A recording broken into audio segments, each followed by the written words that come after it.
This is Blind Metal Gamer, and you're listening to another episode of the Blindside Podcast. Hello, everybody. It is Blind Metal Gamer here with you once again, and today I have a much different topic that I'd like to discuss with you, and that is Able accounts. Now, I am going to be presenting with my guest, Miss Carolyn Wheeler. Good afternoon, Carolyn. Well, hi, Tim. I'm so glad to be here. Thank you for the opportunity. No problem. I am honored to have you on, and it's great to have you. So today, what Miss Wheeler and I are going to talk about are able accounts. And for those of you who don't know, an able account is a special account for people with disabilities that allows people with disabilities to save up to $100,000 for qualified disability expenses. And I'm going to share my story about my Stable account. Stable is Kentucky's Stable program. So, yes, you heard that right. Me, Blind Metal Gamer, has a Stable account. Now, my story is a bit unique in that when I graduated high school, I got a job through assistance of OVR, and unknowingly, it was a sheltered workshop situation where I was paid sub-minimum wage. And for those of you who are unaware, sub-minimum wage is what they typically pay individuals with disabilities who work in these type of settings. So, for example, me, my first paycheck that I got from this place was $34, and I was appalled by it. And so, after I quit that, and I tried my hand at higher education, and again that fell through because of not having the supports I needed, I got my job that I have now as an office support assistant, note taker, and Stable Kentucky ambassador, and accessibility reviewer with the state agency that I work for, which is CCDD. Um, and so now I'm going to turn it over to Carolyn, and she's going to explain more of what able accounts are like and give examples of qualified disability expenses and maybe some non-qualified disability expenses. Carolyn, the floor is yours. Well, good afternoon, everyone. And I'm really glad again to have this opportunity to talk with you all about this extraordinary way to save for, again, as Tim said, qualified disability expenses without jeopardizing your eligibility for if you receive SSI or you have Medicaid or SNAP benefits, or if you have HUD subsidy that relates to your housing situation. So I would suggest that you go to the ABLE National Resource Center's website, which is ABLE, ABLE, N as in national, R as in resource, C as in center.org, to learn more about ABLE accounts and also to find out the ABLE account that would be available to you depending on which state you live in. So ABLE accounts are available to people right now in 2025 whose disability occurred before the age of 26, which I'm going to assume is the situation for maybe all of you who are listening to this podcast or the majority of you. I do want you to know that that age increases to 46 starting January 1st, 2026. You will open an ABLE account online. So, for example, Tim and I both live in Kentucky. Yes. Right. So I too have opened a Stable Kentucky account because that's our program for a woman for whom I am a power of attorney and her representative payee and also her friend. But because she has what are known or called excess resources, and she needs to maintain her eligibility for Medicaid, which pays for services through one of our home and community based waivers. So I would go to the stablekentucky.com website to open the account. Now, again, from the ABLE NRC org, you can go under open. I'm looking right now at their website, and it's very accessible. And so you could find this again by, I'm assuming, if you need to use a screen reader or whatever other assistive technology you need to open, and you can look at choosing a plan. And then you would click on choose a plan. And then it would give you some really great information, really, on how ABLE accounts work. So most states have their own ABLE program, and or like Tim and I, we are part of the Ohio Stable Program, which is actually a national program. But I'm looking right now at a map of the United States, and you could click on the state that you live in to find out what your program is. There are four states: Idaho, North Dakota, South Dakota, and Wisconsin, that don't have their own programs, but they could work with a national program, of which again there are several. So you're going to open the account from online. Stable Kentucky, and I'm assuming probably Stable, if you went through the Ohio program that serves the entire country, only requires $25 to open an account, but you would need to link it to a bank account, and you would need to have a username, a password to set one up. It can take several days, but then you'd be in a position to begin to move money between your bank account to your Stable account and back. So Tim, how about if you share what you've used your Stable account to buy? All right, I have no problem with that.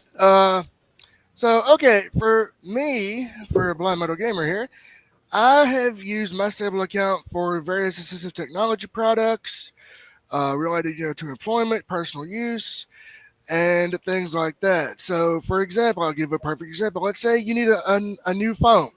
You can use your Stable account for that. If you need assistive technology, for example, let's say you need a new computer, you can use it for that. You can use your Stable funds for, basic living expenses such as rent and food. So, for example, I own my own home. So, things for my house, you know. So it's awesome, isn't it, Tim? Isn't it awesome to have a way to save? Oh, yes, it's great because a lot of the things that, it's helped a great deal. And you can also use it for higher education. You can use it for employment, transportation, medical, dental, and all sorts of great things. And Carolyn, you can also use it for able to work. And if you'd like, you can explain how that works. So if you are working and your employer does not have a retirement plan, you could save an additional $15,060 a year. In addition to, and I don't think we mentioned this, Tim, you could actually save up to $19,000 this year. Yes. So it's like over $34,000. Yes. So, which is awesome. And the wonderful thing too, Tim, is that you have one account, but multiple people can contribute to it. Yes, in the form of an e-gift.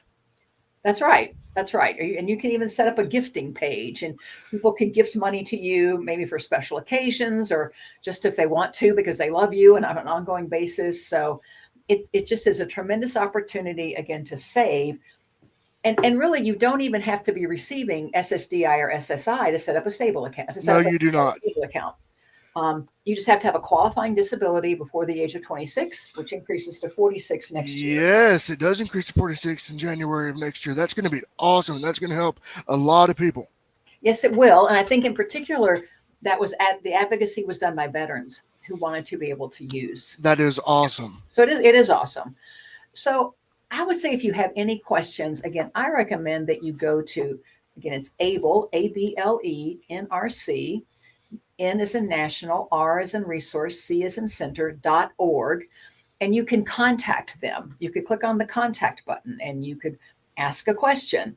So it might be general questions. They can't necessarily, it says they can't respond to questions on an individual case, but they could answer like commonly asked questions or questions you might have that's not on their About ABLE accounts page. But their webinar recordings on this page. There's also more information about what Tim referred to as qualified disability expenses. Because this money, we didn't mention this either, Tim, because the money in an ABLE account can grow tax-free. Yes, it can. There are some limitations as to what you can use the money for. Now, it's very broad. However, you would want to understand what a qualified disability expense is, because otherwise it could create problems possibly with the IRS if they were to audit you. Yes, you don't want that. And we don't want that. So it is important to me that before you open an account, that you learn about the state where you're going to open the account. Again, they're going to have a website, but to review it and understand your investment options, because you have the opportunity usually to say put your money in a bank safe option, which is like a money market account, Yes. but also you could put it in in an income-based mutual fund account. Again, with the state of Kentucky, we are with Vanguard, so we don't pick individual funds, but we can pick what's called an asset allocation. So families who have young children might want to pick something fairly aggressive. They're not going to use the money for several years. Other people may just want to put their money either in the bank safe or in pretty conservative options because like you, Tim, with Linda, I mean, I'm putting money in, but I do take money out, so. Right. I'm fairly conservative, but I have some of her money is in, again, different investment accounts. So right. You want to understand what your options are. So yes, we really want you to learn about them, to spread the word about them, and it really just can so improve people's life experience and opportunities. Yes. Now, briefly, may I touch on examples? I talked about qualified disability expenses, but may I briefly touch on non-qualified disability expenses to educate you on what those would be? That sounds like a great idea, Tim. All right. Now I'm going to briefly talk about non-qualified disability expenses. I talked about qualified ones earlier. Now, examples of non-qualified disability expenses include video game consoles, music CDs, TVs, things for leisure and, things of that nature. I could see, other things, I could just see, let's say you were, like me, I love doing my game streaming, right? When I'm not engrossed in my employment and stuff like that. Would I use my stable money for my game streaming content? No, because it would not be qualified as a qualified disability expense. It's one of those non-qualified disability expenses. And if I were to do that, I could get disqualified and be ineligible for the stable account program. That's correct. And similarly, Tim, for Linda, I have used money to pay for cataract surgery, or when she fell and fractured her pelvis, when she moved back to her apartment, she needed a transfer shower bench. She needed some other, she used a medication, automatic medication dispenser that had a monthly fee. She has used it to buy a tablet. She doesn't use a smartphone, but she uses a tablet to enjoy various and sundry games on. I also used it to pay for personal support services because when she moved back into her apartment, she needed additional staff, and those staff had to get qualified through an agency. So I paid for personal care staff for her for 3 weeks from her stable account. So it was just really, I don't know what we would have done without it. Let me just say it that way, Tim. Oh, I know. It's been a lifesaver. Yeah, I don't know where we would have been without it. So you can tell we're very enthused about it. And we just hope that those of you listening will learn more about the ABLE program for your state and take advantage of it. Yes. So to kind of wrap things up here, I want to let everybody know who will be listening on all the platforms. The links to the ABLE NRC, the link will be in the description, and I will also be using appropriate hashtags. So be on the lookout for those. So Caroline, do you have anything you want to say before we wrap up today? Tim, I just appreciate the opportunity. So thank you so much for inviting me. Hey, no problem. Anytime. All right. With that being said, I've been your host, Blind Metal Gamer, saying so long, stay cool, stay safe, and peace out. This has been an episode of the Blindside Podcast. You can find the podcast on all major podcasting platforms, including Spotify, YouTube, and more. Feel free to comment, follow on Spotify, and subscribe on YouTube so you will not miss a single episode.